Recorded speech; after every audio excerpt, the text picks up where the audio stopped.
On this episode of the Oklahoma Breakdown with Ikard and Lehman, presented by Riverwind Casino, we break down the staff changes for OU football.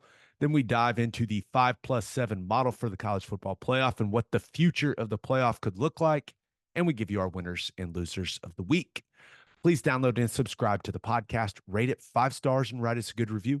Follow the show on Twitter, Instagram, TikTok, and YouTube. Just search Oklahoma Breakdown on any of those, and you'll find us. All right, our man Michael Hosty will kick this thing off. It's time for the Oklahoma Breakdown. It's a beautiful Wednesday, February 21st, and you're listening to the Oklahoma Breakdown with Ikard and Lehman, presented by Riverwind Casino. Riverwind is Oklahoma City's premier casino experience, and there are so many reasons why Riverwind is consistently voted OKC's #1 casino, but it all starts with their amazing variety of gaming thrills and excitement. Riverwind's beautiful award-winning environment plays host to more than 2,800 of the latest electronic games with a huge selection of table games, including blackjack match roulette, and Teddy's favorite, craps. No matter what your game, Riverwind has it in spades and hearts. And to learn more about their gaming promotions and entertainment options in the month of February, all you got to do is visit riverwind.com. Riverwind Casino, simply the best. Now recording this Wednesday morning, please leave us a 5-star review and a nice comment. Also, if your business wants to advertise on the podcast, please email us at theoklahomabreakdown@gmail.com. Ted, we got some exciting things in the works here in the next couple of Yeah, weeks on the podcast. yes, we do. A programming note. Kings of Leon is releasing a new single tomorrow, February 22nd. They will also be announcing some tour dates. And the first interview that they'll be doing about their new single, their new album, their new tour will be on this podcast. Look at us.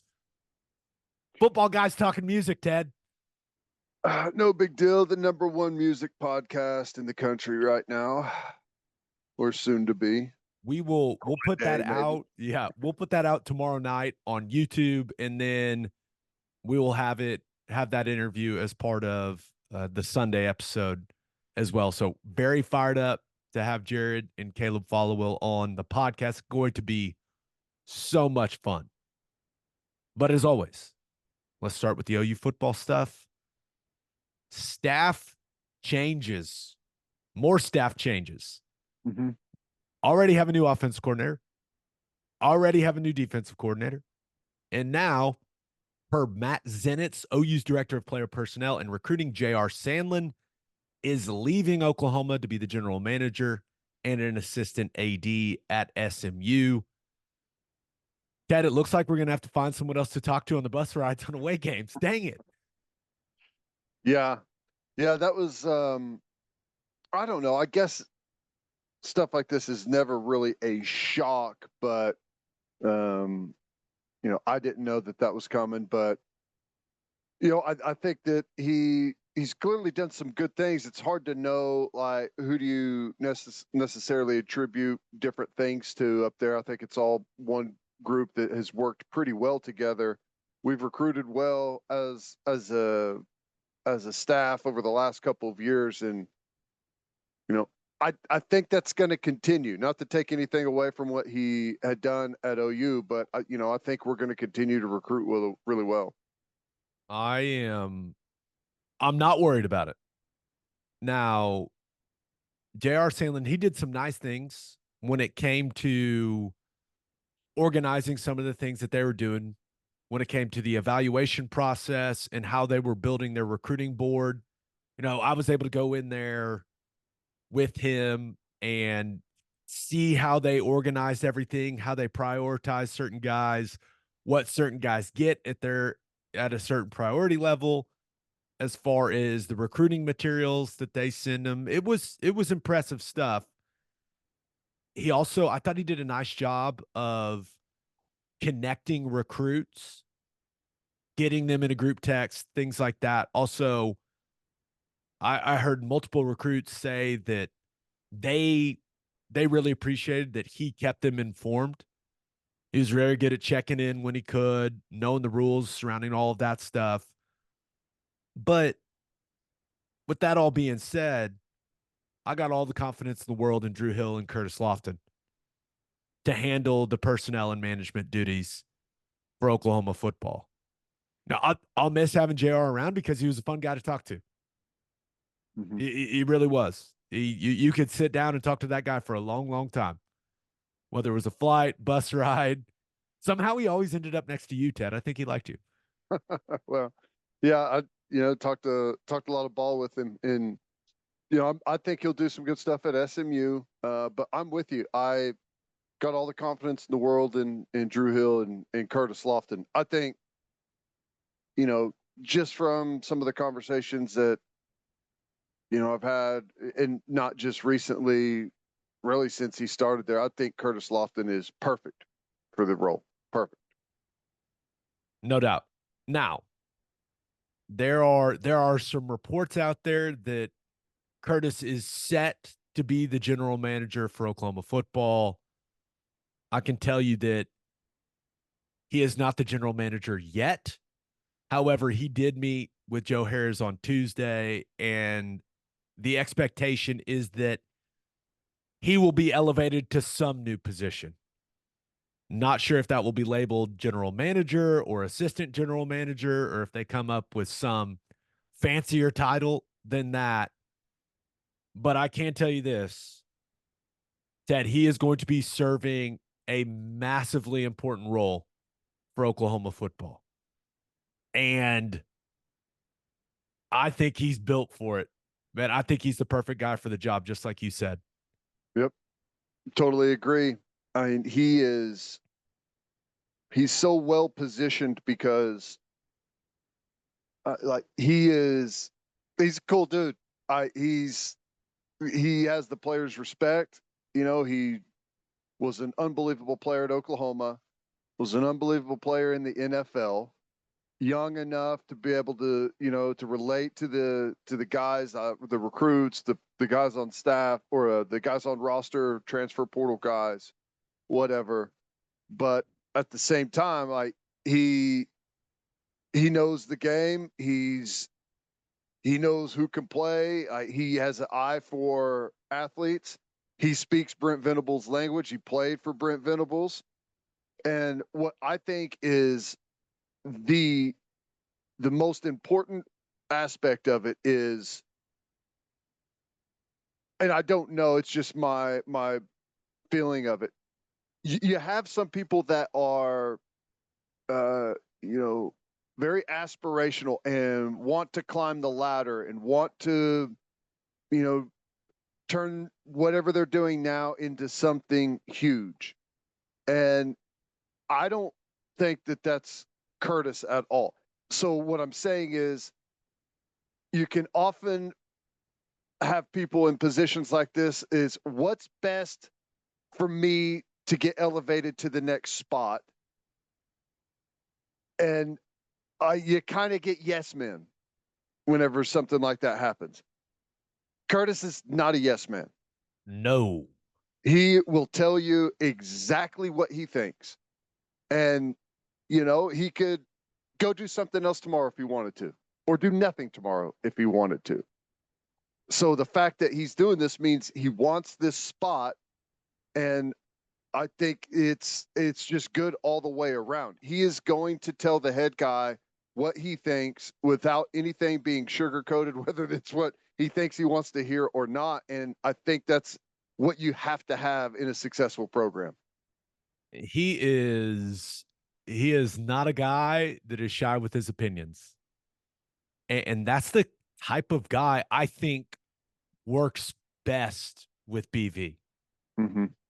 Another aggressive, strong personality that Venables absolutely respects. I mean, there's just no doubt.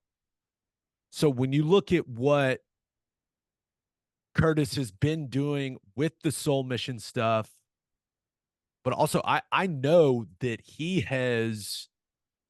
had a big hand in cleaning up some of the things that he thought that they were doing wrong as far as their recruiting process. Mm-hmm. And how they were going about it. And now with whatever this new title ends up being, he's going to be IDing and evaluating high school and portal prospects. He's going to be scouting. He's going to continue to streamline and increase the efficiency of how they approach recruiting. I think that, he's had a hand in redesigning some of that stuff already. And the one thing that I know Curtis will do is he'll just evaluate the tape. Doesn't care how many stars you got. Doesn't care. It is going to be one of those things where he can sit down and watch. And like you said, that he will tell you absolutely exactly what he thinks on a prospect, whether it's a high school recruit or a portal guy. And this role is going to be substantial. But the best part about it, and this is, I've had these conversations with Curtis over the last couple of years. All he cares about is that OU wins football games. Now, there's the whole developing these guys as young men, but if you're doing the right stuff on and off the field, you win games. If you're evaluating and developing and you've got the right guys in the building, you win games.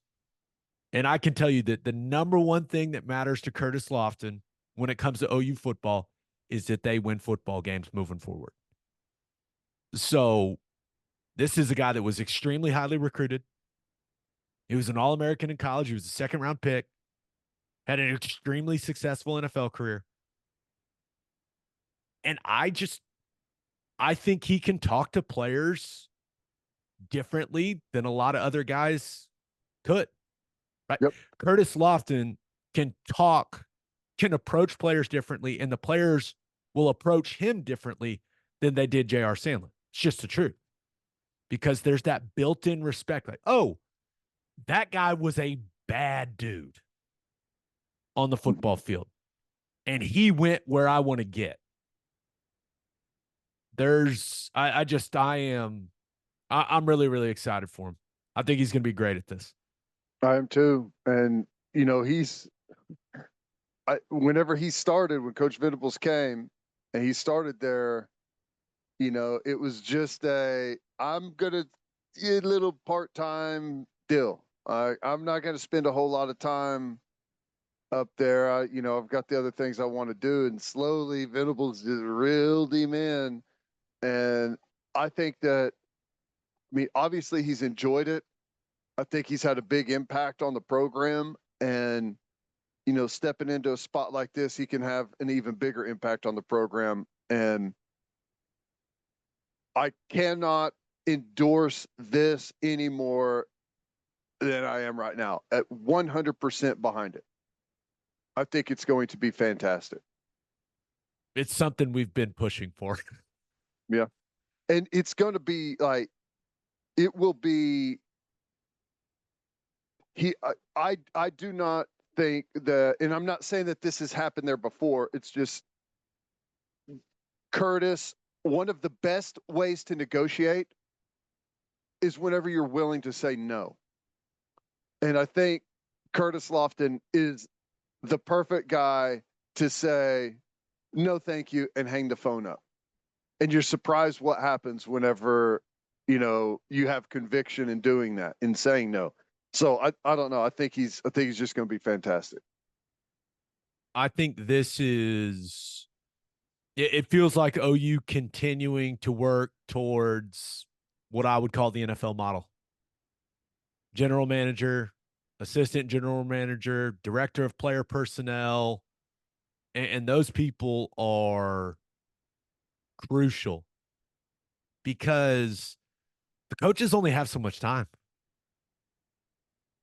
Yeah. That's the thing in the NFL. The players are there and the coaches coach the players, and they worry about ball. And as much as you can take off the coach's plate and let them focus on development and football, as long as your personnel people are doing a really good job at what they're supposed to be doing, that's where college football is now. Ted, it's the NFL model. That's what it is. Yep. Look at how much bigger that that staff and all the back office, everything. Think about how much bigger it is than whenever you played, and then whenever I played. It's grown and grown and grown. It's a massive beast, and you know, I think they continue to. Not that they've had bad people. I'm not saying that, but I think they continue to fine tune and get the staff and everyone behind the scenes just right. Curtis is going to do a great job. Woody Glass he's going to continue to serve that. I would say it's more of an administrative role. Whether you want to call Woody the general manager, the chief of staff, more of the logistics type of stuff day to day, but Curtis is going to be, I think, more the football side of things amongst some other really important stuff. So I'm thrilled, man. I'm absolutely thrilled. I think he's going to kill it. Now, one other staff change that we need to talk about. Remember, Lee Davis, who was the director of on-campus recruiting for OU, left for UCF. Sooners Illustrated has reported that OU is hiring Jolie Ale. Do we know how to say her last name? A-L-E. It looks like ale. Looks like Ale. I'm going with Ale. How about we just call her Jolie for now? Jolie's until we perfect. get to meet her, which I'm excited to meet her. She has served this same role at Utah. Most recently was with the LA Chargers in their community relations department. And anyone that has worked in an NFL community relations department, at times that can be like herding cats, trying to get all those guys to some of those engagements throughout the community. So I'm sure she is very, very qualified for this position, but it's a tough job. Everything matters. So Ted, I hope she's incredible at what she does, and that's what I'm expecting. Yeah, it is not an easy job. It is the recruiting stuff that happens. I mean, just even on campus is bigger and bolder and more involved every single year, everywhere in the country. So yeah, that is not an easy job at all. Good luck to her. Yeah, a lot of moving parts when it comes to unofficial visits, official visits, the junior day stuff, game days. There's just so much going on. So you got to be extremely organized. You got to be extremely personable, and you also got to have some thick skin. Right. Yeah. Because you're dealing with a lot of different personalities. So I'm excited to meet her, and I think that yeah, if the leadership there in the football department think that she's the right person for the job, I'm expecting her to be excellent. Yep. Same. I agree. Let's get to call your shot. We asked you guys what was the most important thing that happened for OU football this weekend. This first one comes from OU DNA guy who says no arrests or DUIs is always a good thing. Hashtag culture, hashtag OU DNA. That's a great point. It has been a very quiet few months on that front, Ted, which is always a very good thing. Speaks to That's the always a good character thing. of the guys on the team. Yeah, yeah. It's the off season for football, but it's the on season for off the field problems. So yes, we've avoided that so far. That's good. That is good. And this other one comes from Sooner, Virginia. It says the pride of Kingfisher High School and Sooner legend promoted to GM of OU football. Phenomenal promotion that will continue to instill Coach Venable's winning culture in our program.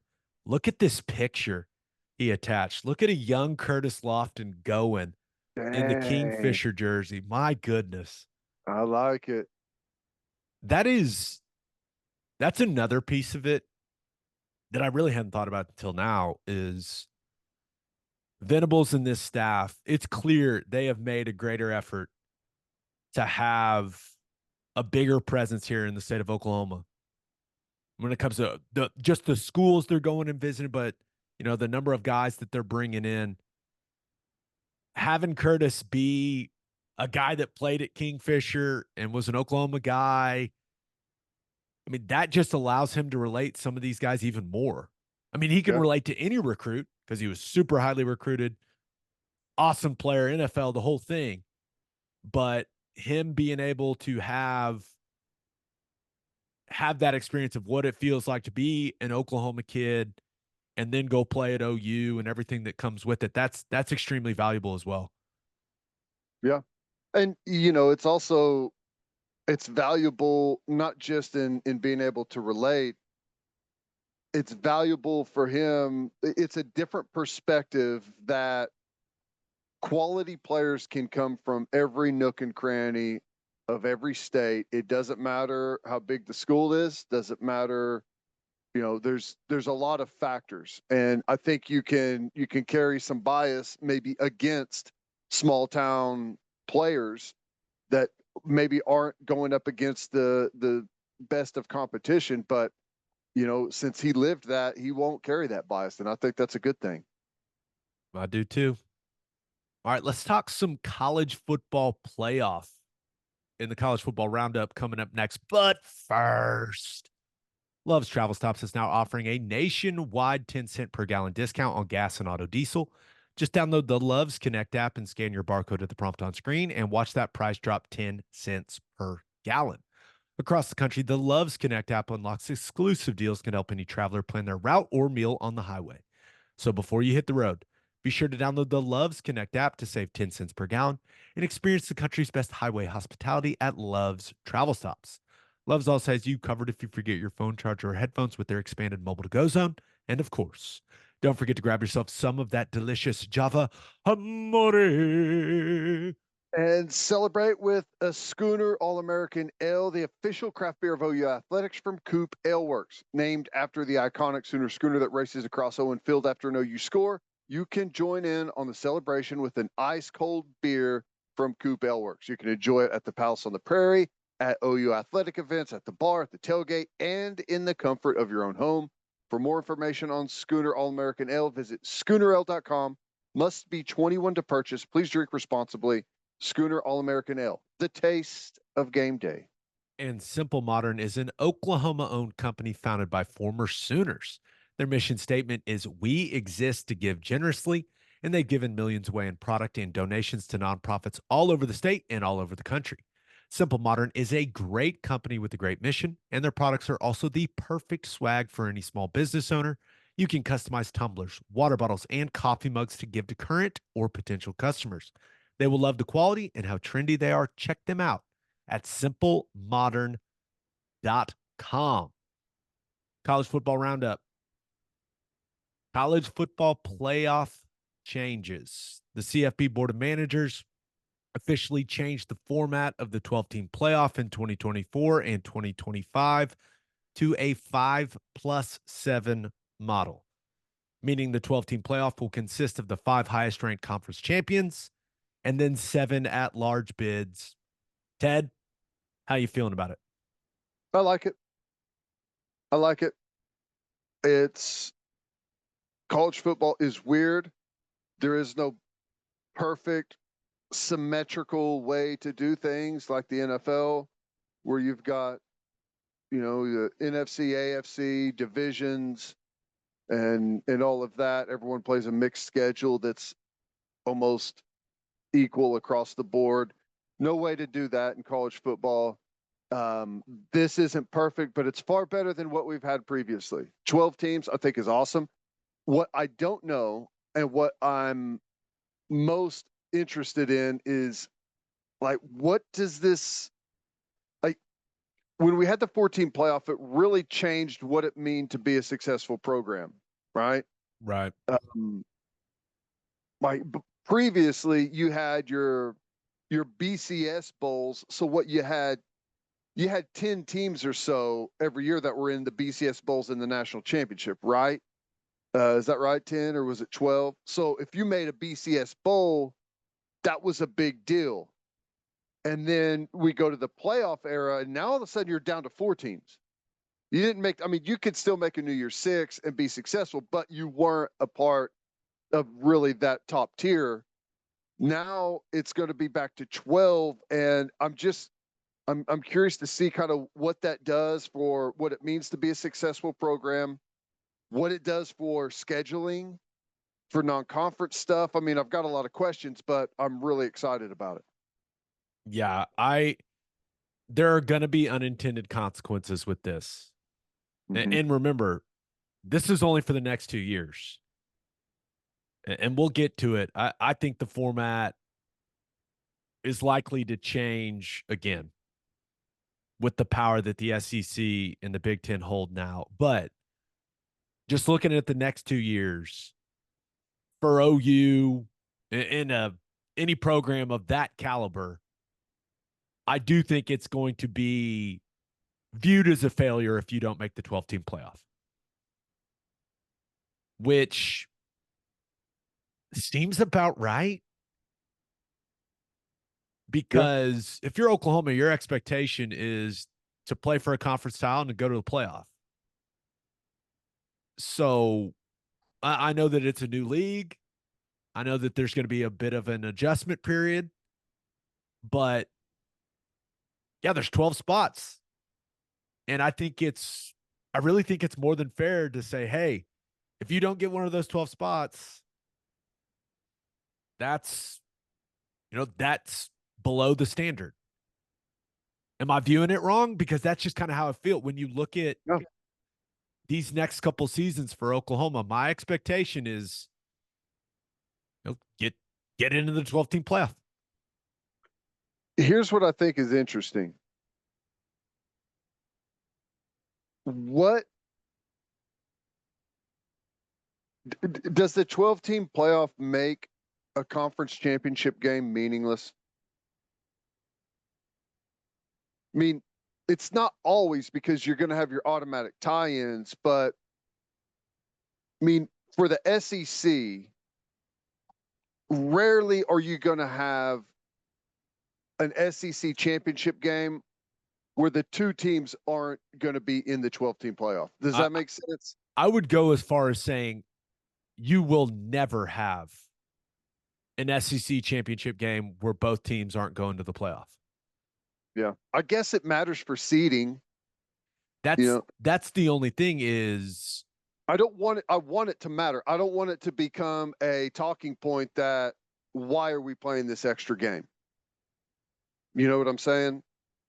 That's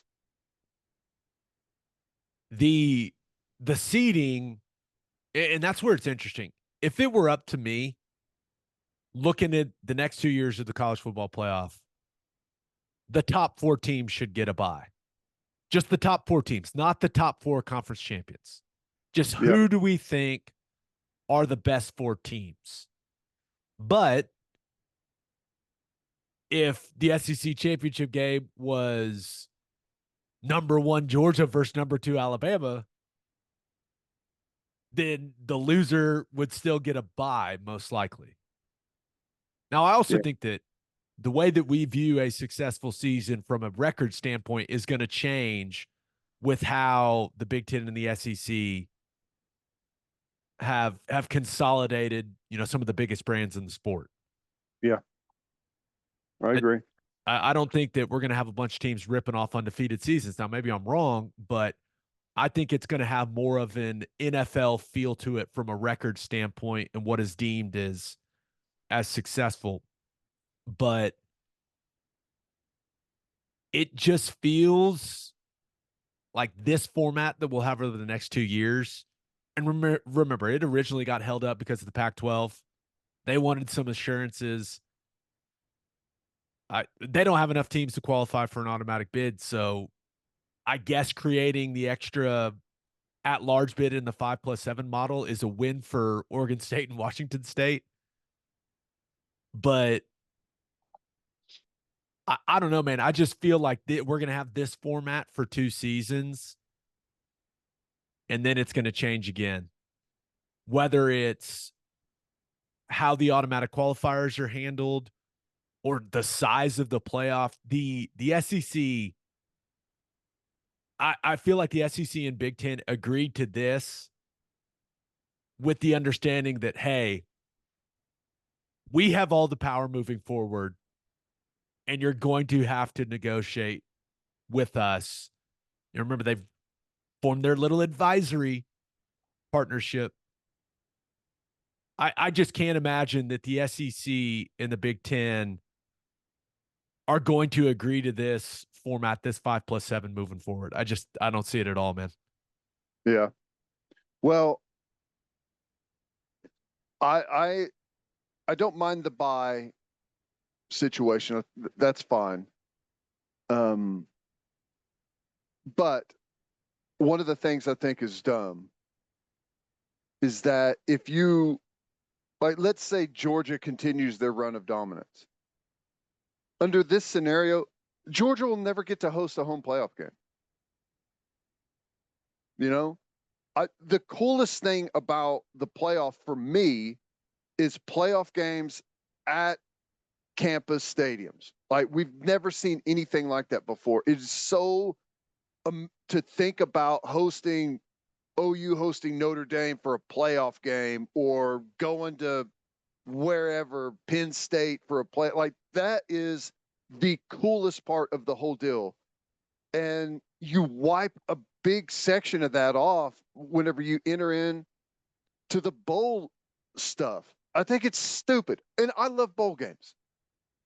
But can you imagine in the NFL, if you're the number 1 overall seed and you have to play, like, the first round is played at home, like at NFL stadiums at the home team site.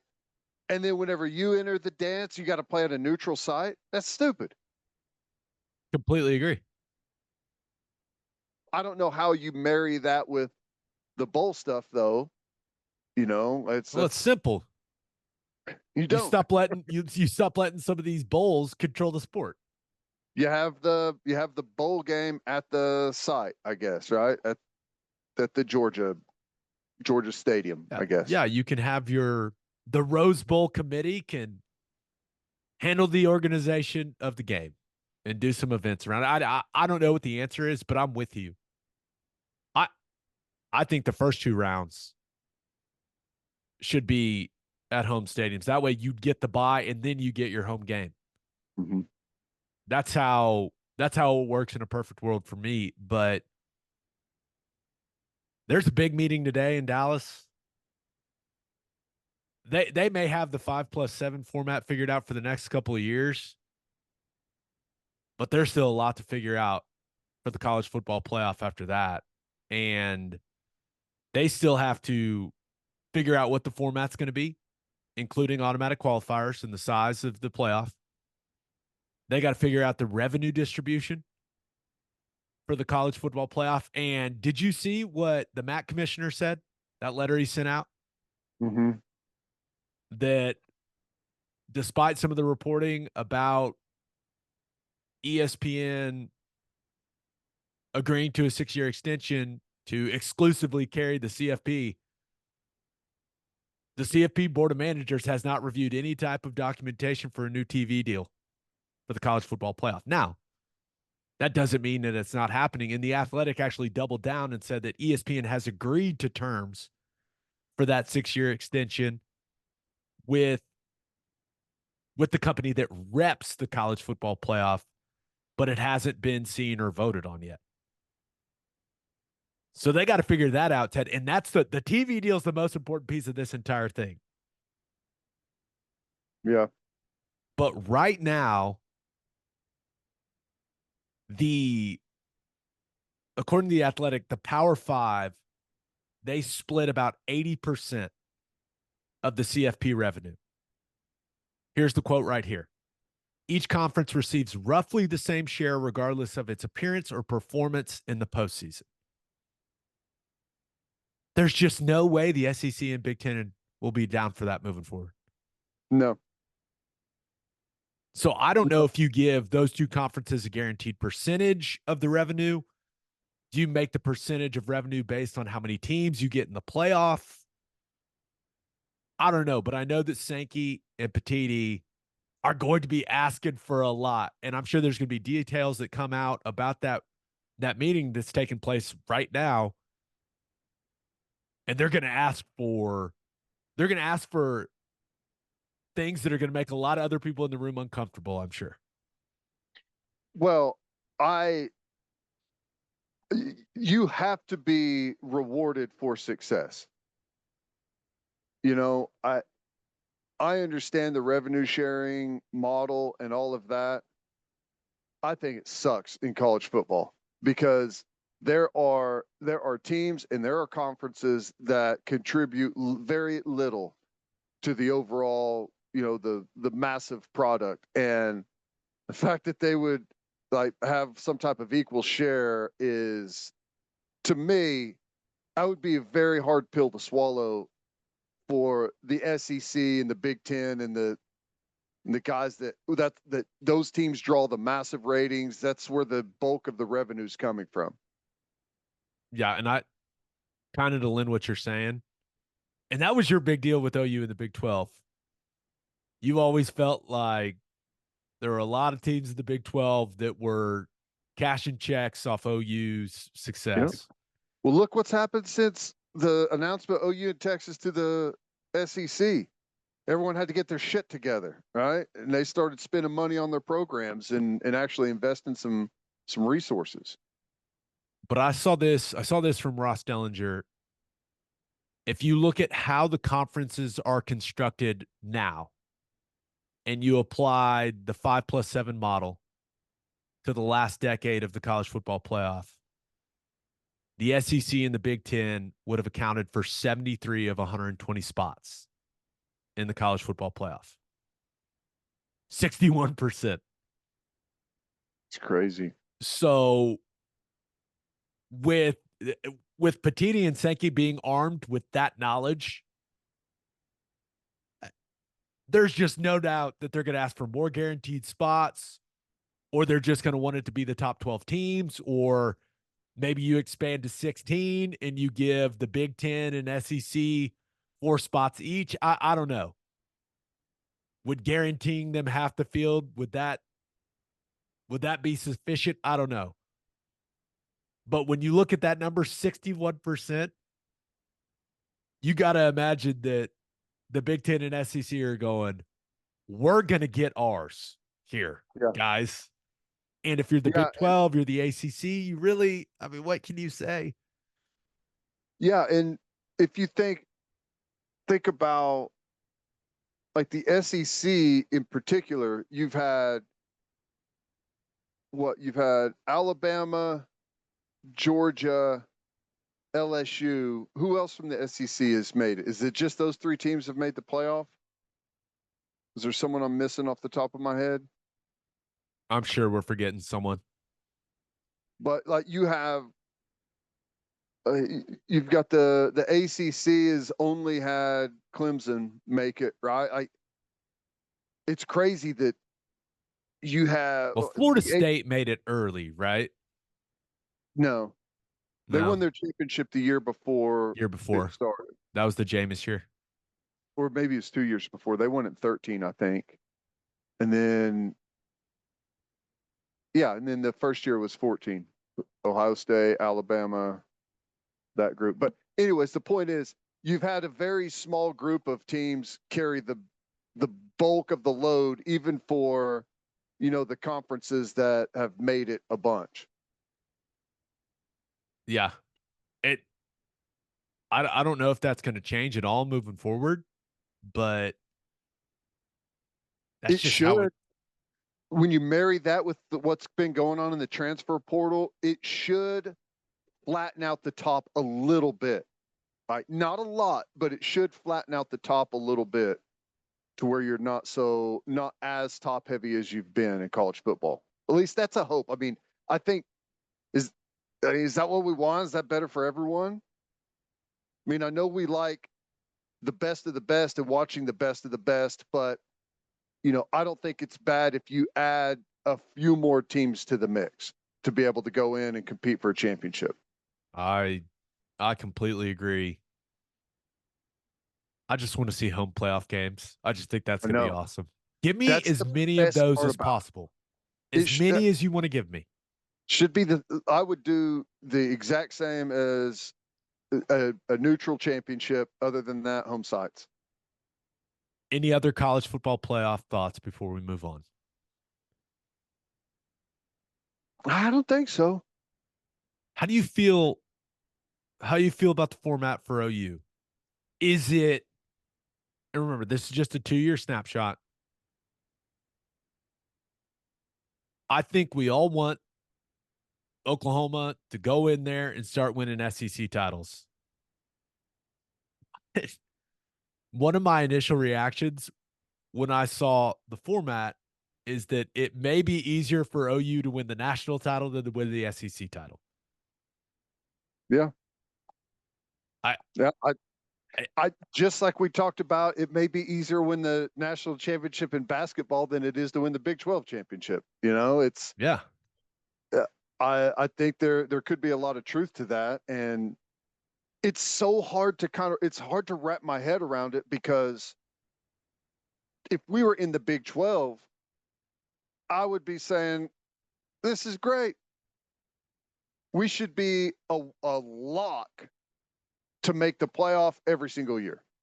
An absolute lock. If you don't make the playoff, you have had a bad season, right?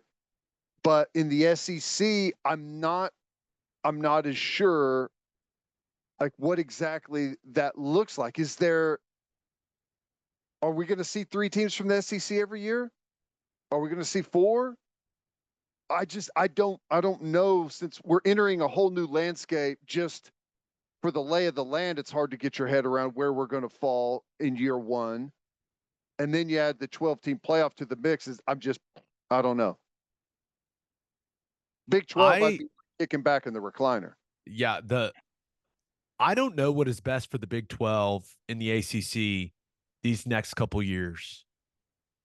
When you look at, would it be best for them, for the SEC and the Big 10 to get a lot of teams in so that they go, hey, we like this format. This is great. But then with that, it would say, hey, we need a bigger piece. They're going to want a bigger piece anyways from the revenue distribution. Would that be best, or would it be best if the SEC only got 2 teams in, and maybe the Big 10 only got 1 or 2? Because then those conferences would go, hey, we need to make this field bigger, or we need to change how it does. So I don't know. I just feel like the Big 12 and the ACC are pretty much just at the mercy of the Big 10 and the SEC. That's how it feels to me. Like, yeah, it feels like Sankey and Petiti hold, I won't say all the power, because maybe ESPN has the most power of anyone in this entire thing, but it feels like they got a lot of power in the way that this thing's going to look after, starting in 2026. My feeling is it's going to be 12-team playoff year 1, screaming success. 12-team playoff year 2, screaming success. And what happens whenever you have a screaming success? Oh my God, imagine how awesome it will be if we have 16 teams in the playoff, right? Don't you think? 16 gets us more home playoff games. So I'm all for it. That's kind of what I'm saying. Like, if you Sign me up. If you could get us more home playoff games than playoff games played on college campuses, that's what I'm hopeful for. When you get to 16, though, that's another game. Then you start worrying about what that means for conference championship games, because the game you're starting to play, you're starting to play a lot of football games then. Mm-hmm. But the guys are getting compensated now, so. And you're starting to, there becomes a point of watering it down, which you don't want. Right. You want good matchups all the way through. So I don't know. We'll land on something, or maybe we won't. Maybe we'll just tinker with this thing forever. I'm sure we'll have some more information after this meeting. A lot of discourse going on, a lot of articles from places like Yahoo and The Athletic and Sports Illustrated. So we'll see what comes out of that meeting that's taking place right now in Dallas. All right, let's finish up with our winners and losers of the week. But first, All you grill masters, listen up. Didier Ranch delivers premium quality beef that is 100% raised in Oklahoma right to your front door. Go to didierranch.com, DIDIER ranch.com to order one of their premium quality beef boxes and use promo code Oklahoma15 for 15% off your order. Filet, ribeye, New York strip, sirloin, steak burgers. They got it all and they ship anywhere in the continental U.S. and Oklahomans can get deliveries in just 1 to 2 days. The only thing better than having a lot of premium beef on the O&D line is having premium beef delivered right to your front door. Didier Ranch, tradition tastes better. it's good. Their stuff's good, man. I know. We've been cooking it at the house. It's real good.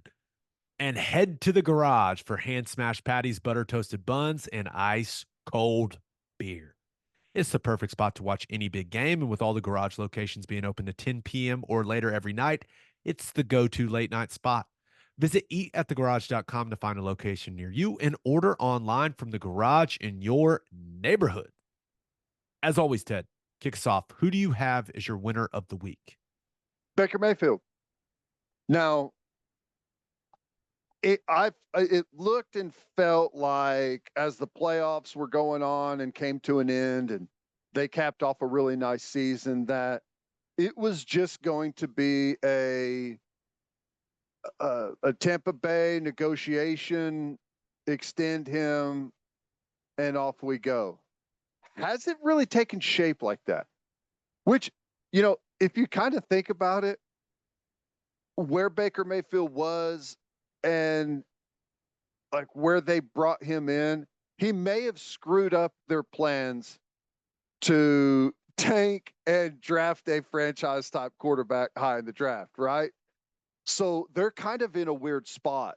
But there's been some other suitors that have started to show up and some different names have been thrown around. Denver Broncos have been thrown around. New England Patriots have been thrown around. Minnesota Vikings have been thrown around. Washington. So there's some other names out there. And, they slapped a franchise tag on Winfield. So I don't know. It's interesting. I'm starting to think that perhaps the price tag for Baker Mayfield is going to be higher than I thought. Because if you're his representation, you know exactly what you're saying. 50, we'll start at 50 million a year. And that's where we'll go from. Whenever you look at, quarterbacks that were in the playoffs. So I don't know. It's interesting, but I think in the long run, it's going to equal more money for Baker Mayfield. I can't imagine that it doesn't. Now, of the places you mentioned, I'd love to see him in Denver. Played for Sean Payton, didn't play for him for long, but I can tell you without a doubt that Sean Payton would love coaching Baker Mayfield. He's got that competitiveness, that fire to him as well, that edge, whatever you want to call it. And I think that would be two guys that could get on the same page. And then the offense, I think Baker could execute it at a high level. I think the play action stuff that he does would help Baker out too. Yeah. A lot of extended play action stuff. And got to see Drew Brees do it. Also, a lot of quick decision making in that offense. Some pretty simple concepts when it's, hey, is the middle of the field open or the middle field closed? That's where you're making your decisions. So I think that Baker has the football IQ to play in that system and to be really successful at it. Now, you got to get weapons around him. There obviously a lot has to happen with the way that the offense looked in Denver, but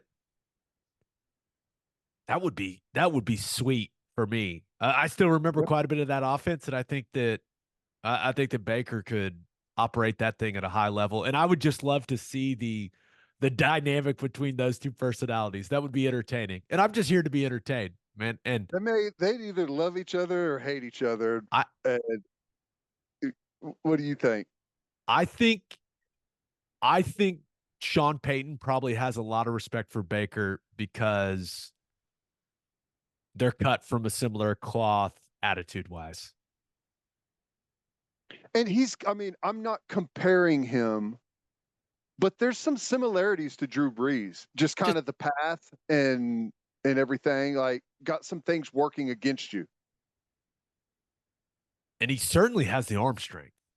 I Mm-hmm. mean, there is no doubt anyone that watched the Bucks this year, Baker can absolutely rip it. So Mm-hmm.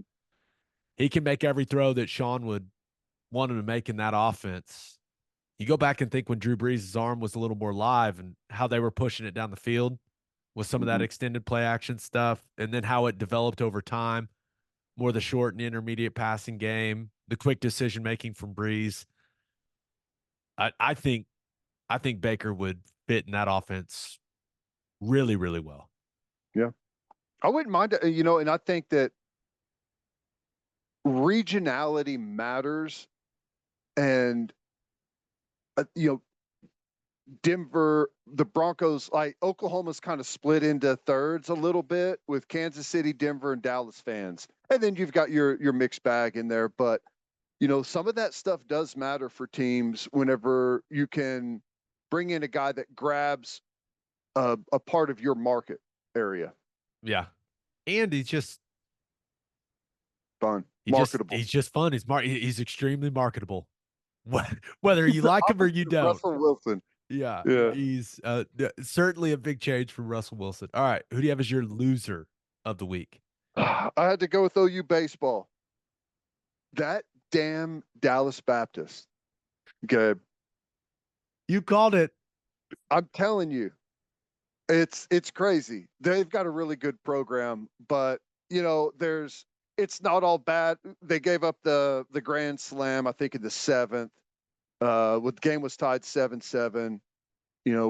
We're generating offense though, is what I like. We're moving the guys around, and we've had some errors on defense, a little more than what we would expect at this point in the season. I think they've had 5 errors through 4 games, which is more than you want. In the pitching, obviously was not what you wanted last night, but I still think that we've got some good depth in the pitching staff. And don't take the Dallas Baptist loss for more than what it is, right? If we were on a destiny to win the College World Series this year, we would still lose to Dallas Baptist. Okay, I'm just telling you, that's how it goes. Is Dallas Baptist your least favorite college baseball team? No, they're one of my favorites because it's predictable. I know it's going to happen. It's one of those that I love to complain about it, Every year we've done this podcast, when that series or that game has rolled around, you've been like, that damn Dallas Baptist. No, they got a good program though, man. And it's to the point of it's a yearly ritual for me now. Well, I'm sure Skip Johnson and the boys will bounce back in a big way. Hey, yeah, all that to say, I still really like this baseball team this year. I think they've got a lot of promise. They've got some young guys that are going to start playing really well. They're generating some runs, and the pitching staff looks deep. Yeah, that's the thing. It'll ultimately come down to how the pitching staff takes shape. But if you're scoring runs, if you're entertaining, guys are crossing the plate. Yep. People are going to want to watch. People are going to want to go to the games. Give us all the runs, Skip. Let's go. Yep. And I think they're going to score a lot. Spikerman's off to a pretty good start. All right, let's get to my winner and loser. But first, attention business owners, you need Insurica in your life. Insurica is one of the country's largest insurance brokers with 30 offices throughout Oklahoma, Texas, and the Southwest. Insurica is able to customize programs by accessing the latest information from many insurance carriers. They compare and contrast coverage offerings and pricing and design a cost-effective, comprehensive program to meet your business's specific needs. If your business partners with Insurica, you'll save huge amounts of money and take back control of your total cost of risk. If your business wants to be best in class, Connect with Insurica at insurica.com. That's INSURICA.com. And head to opolisclothing.com for our podcast merchandise and the best OU gear out there. That's OPOLIS clothing.com. Use promo code TED, TED for 10% off. That's opolisclothing.com. Use promo code TED for 10% off. Buttery soft and 10% off. For my winner of the week, thought about going with allergens. They're back in full force here in Oklahoma, Ted. My God. Yes, they are. That southern breeze brought everything up from Texas. This is a very Oklahoma conversation, but you can hear it in my voice, right? Yep. I'm a couple octaves lower. It That's just, I mean, it you're just doing freaking punches you in the voiceover work. face, man. It just punches you in the face. But my winner of the week, William Byron, 26-year-old that has stormed onto the NASCAR scene, wins the Daytona 500, which it was so weird that it was on Monday afternoon because of the rain delay. But man, guy had an awesome year last year. I think he won more races than anyone else last season, and comes out and wins Daytona. It seems like this dude is destined for NASCAR greatness, Dad.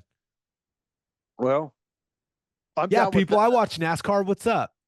I did not watch. I feel like it's not common, but I feel like we've had the Monday holiday race with the Daytona 500 like several times over the last however many years. But Yeah, I think it ran as scheduled 50 something years in a row. And then it's been like three in the last decade yeah. have gone on Monday. But hey, it's I always there's only so many hours in the day and so many things that you can watch. But if I could, I'd love to get back into NASCAR a little bit. It's an easy watch. And how about this? Norman's own Christopher Bell finished third. Nice. Big time. But there was a big one. My son was fired up that all the cars were crashing. I was trying to explain to him, not a good thing. But you think college football has a lot of commercials? My goodness. The Daytona 500 is just a commercial fest. So Like many it's almost commercials like in they're going like box, like you're No, watching the race and no, no. It's straight not break. like golf. It's not like the playing through thing in golf. They just cut to commercial, and they cut to commercial, and I'm pretty sure Michael McDowell, who drives the Love's car, the 34, was in first place when they cut to commercial. They came back, and I couldn't find him. I was like, what happened?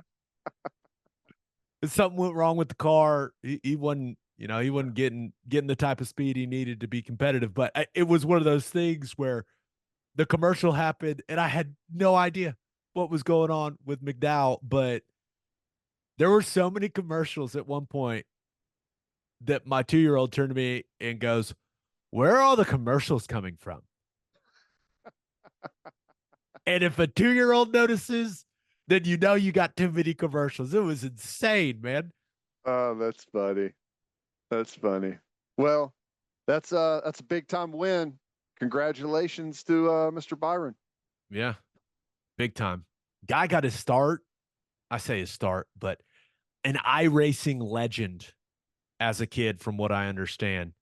Okay. And then got into the car, like won a gajillion iRacing races before he got into a car as a teenager. And now apparently that iRacing experience is paying off because that dude looks like he is going to be a force in the That's NASCAR scene. awesome. Oh, one other thing, little tease.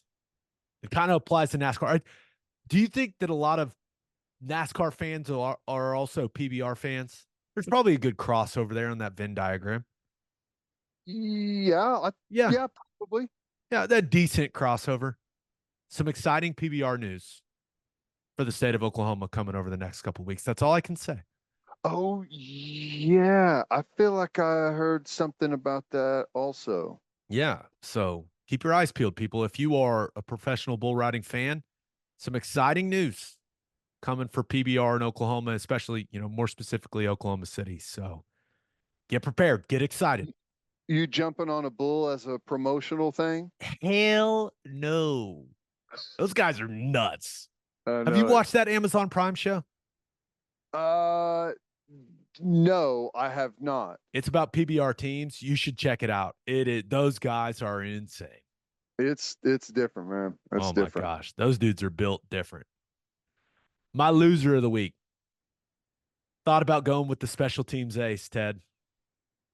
Did you see Matthew Slater's calling it a career? Yeah, been a I long time.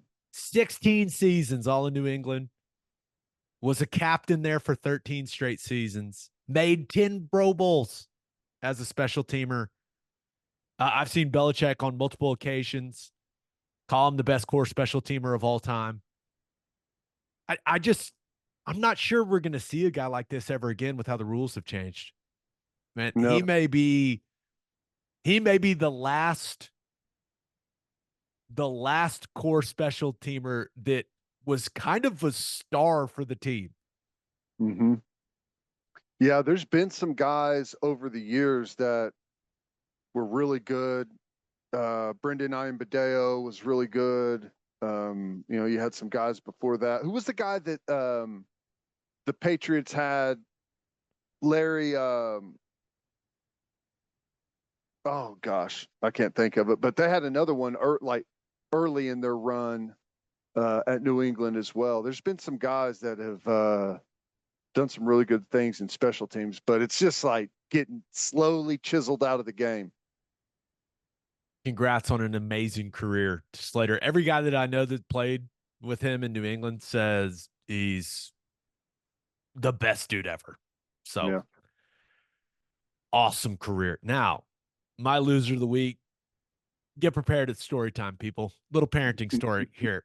So I guess my loser of the week would be parents that think that their kids don't absorb everything that they say. So I had read some things that it can be very, very beneficial for your toddler if you do like rough and tumble play before bedtime, like before naps and before bedtime, just with something chemically that it does to them, and it'll help them sleep better. And I also just I'm trying to toughen my son up. My wife won't let me put him in wrestling, so I'm trying to just toughen him up a little bit. So we have started wrestling before nap time and for bedtime, like 15 to 20 minutes. Like, hey, come on, let's get it on. And nothing too crazy. Most of the time, we're both laughing, and the whole time, it appears he's having a good time. But it's gone according to plan. I think like he's sleeping well. Now, he was already sleeping well, but once again, just trying to toughen him up a little bit. Yesterday, before his nap, it's wrestling time. He looks me dead in the eyes right before we start and says, I want to smoke. And I look at him and say that again, buddy. What'd you say? And he goes, I want smokes. And dude, I'm racking my brain. Like what? I have never smoked a cigarette in my life. I don't even know how to respond. So I'm just trying to put it together. I don't smoke. My wife doesn't smoke. Our parents don't smoke. I'm just trying to figure it out. And I ask him again, like one more time, what do you want, buddy? And he's like, I want to do smokes. And dude, I'm just lost. I'm absolutely lost. But when he said I want to do smokes, I kind of was like, he wants to do smokes. What's that? So I said, can you show me? Show me what you're talking about. And if he was about to put his fingers to his mouth, I was gonna be pissed. But I said, show me, like you want to do smokes. Show me. Can you show me what you mean? And I was still on my knees from doing the wrestling stuff because I kind of wrestle on my knees, and I can't be standing up. He's two. But he just backs up like 6 feet, runs as fast as he can at me, and hits me as hard as he can. He smoked you. And then it clicked because we watch a lot of football together. And when a running back or a wide receiver gets hit, I was like, oh, he got smoked. So he was trying to tell me that Teddy was just trying to tell me he wanted to lay my ass out. Oh, that's beautiful. I love it. I love it. I want smokes. That's the new thing. I want smokes. That's what I'm gonna be saying And before we play a game. because I was trying to figure out this, like, I'm sure I've said, the guy, he wants to smoke around him. That's a popular saying Hmm. now. Maybe I'd said that, but no, it was from us watching football together and me saying something like, oh, that guy got smoked. That's awesome. And so he was trying to communicate that he just wanted to run me over, dude. Sounds like we may have a defensive player on our hands. So now we're working on it. Hey, if you're gonna smoke me, eyes up, forehead up. So because he was starting to duck his head, I was like, no, like I What you got hear? real serious. Do not duck your head. He's like, yes, dad, yes. But now, before nap Awesome. time, before bedtime, I'm getting smoked like 50 times in a row, dude. That's And awesome. now he'll smoke me the initial hit, and if I go down, he will come and like body slam me.